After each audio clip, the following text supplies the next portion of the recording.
You to just really chime in from your perspective. How has this truly shifted your view of America? I appreciate Dante's definition of a racial terrorist, and that includes white people who are indifferent to the torture of Black people, and just thinking about how all white people are implicated, and thinking about the white mobs and the lynchings and the massacres of hundreds of innocent Black people, whether it's for voting rights or for organizing for farm action, whether it's for any crime that was arbitrarily made up by white people just to torture Black people, and how entire white communities showed up to lynchings, to massacres, as a social activity, as a religious activity, showing up in Sunday church clothes, children smiling at cameras while Black bodies hang from trees burning. I believe that white people have traded in our morality and humanity for white power, and that's the state that we're living in. Feel this looks now in modern day America when it comes to all of this lack of equality for women and how white women are responding and kind of leaving you behind? I think it's important to begin this discussion by saying that white women had no rights. Any rights that they gained were given to them by white men. It's important to understand that under the laws of coverture, European men had the legal right to inflict violence onto their wives, onto their children. But this particular iteration was something that was already normalized in the European customs. They then had the jurisdiction and the full authority to ensure that we were not able to react or respond through the legal process to all of the horrific abuses that were inflicted upon us. And so it was exponentially worse for Black women. There's this pecking order, right, where there's white men at the top, white women, Black men, Black women. And I think what had happened is the socialization of white women into violence by their partners or significant others, their lack of rights. They then inflicted that same violence and pain towards Black men and Black women. So I think sometimes in these conversations, we often leave out white women because of their subjugation. And yes, that is a huge part of what has happened to them as well. I don't want to be insensitive to that. And I also want to hold them accountable for the ways that they participated in racism as well, and enslavement and abuse and the rape of Black boys and Black women too.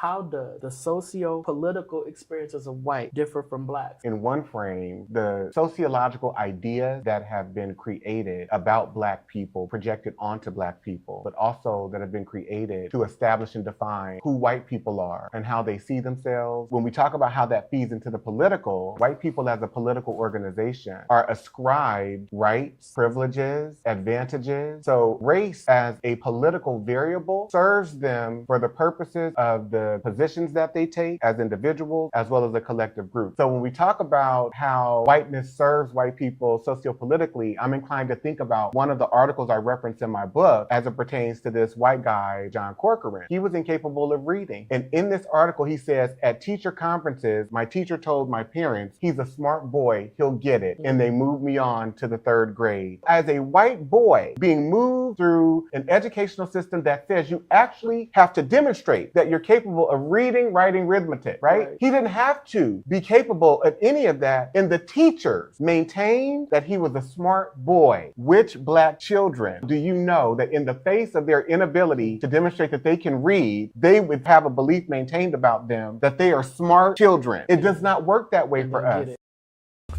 Dr. Amos Wilson told us, we have a school system that is based upon the psychology of white children and white people.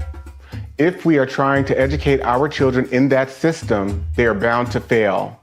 The very structure of the educational system itself is based upon a white model, and therefore it has a built-in failure mechanism for Black children, one way or the other. Dr. Bobby Wright told us, in their relationship with the Black race, whites are psychopaths, and their behavior represents an underlying biologically transmitted proclivity with roots deep in their evolutionary history. The psychopath is an individual who is constantly in conflict with other persons or groups. He is unable to experience guilt, is completely selfish and callous, and has a total disregard for the rights of others. One of the best methods that can be used to measure the psychopathic traits of the white race is observing and analyzing their universal overt behaviors and attitudes towards Black people. Psychopaths simply ignore the concept of right and wrong. By ignoring this trait in the white race, the lack of ethical and moral development, Blacks have made and are still making a tragic mistake in basing the worldwide Black liberation movement on moral suasion. It is pathological for Black people to keep attempting to use moral suasion on a people who have no morality, where race is the variable. Acclaimed author Dante King invites you to purchase his book, Diagnosing Whiteness and Anti-Blackness, by going to his website, www.danteking.com, or Amazon, Barnes & Noble, and any other major book retailer.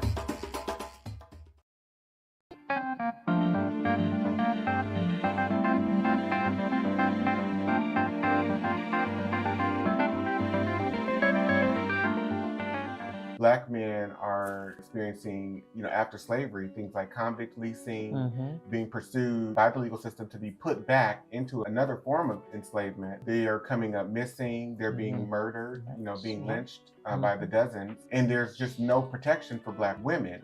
Black men cannot protect Black women. And then there are many situations where there's so much violence that unfolds and emerges within the Black family as a result of the white violence that's being done onto Black men and Black women, because now these Black men have nowhere to put their violence other than into their families. And so the children are beaten, the partners are abused. And so what are the results of white violence? What are the results of white predation? We see those results manifesting infinitely in the Black community. Everything that we are, everything that we became, we've gotten it from white people out of their playbook. All of these things were handed to us. And it is important that we put these things into its proper context. Otherwise, we find ourselves blaming Black people for all of the problems and issues that we see manifesting within and throughout the Black community today and in the past, previously.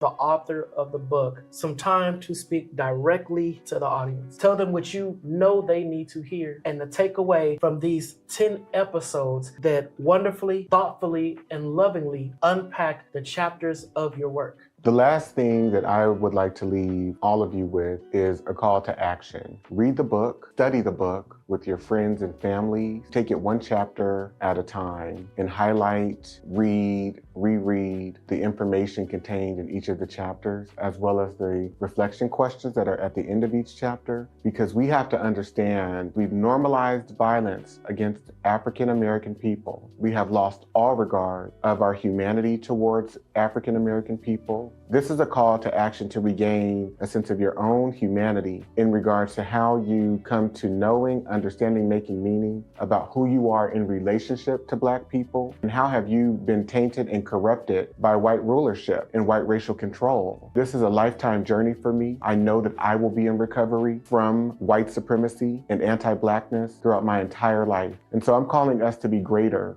people, greater advocates for each other, greater in our understanding. So thank you so much for being a part of this experience. I hope it serves you well. I hope it serves your family well. I hope you can go out and be recommitted to supporting, uplifting, believing Black people. Thank you.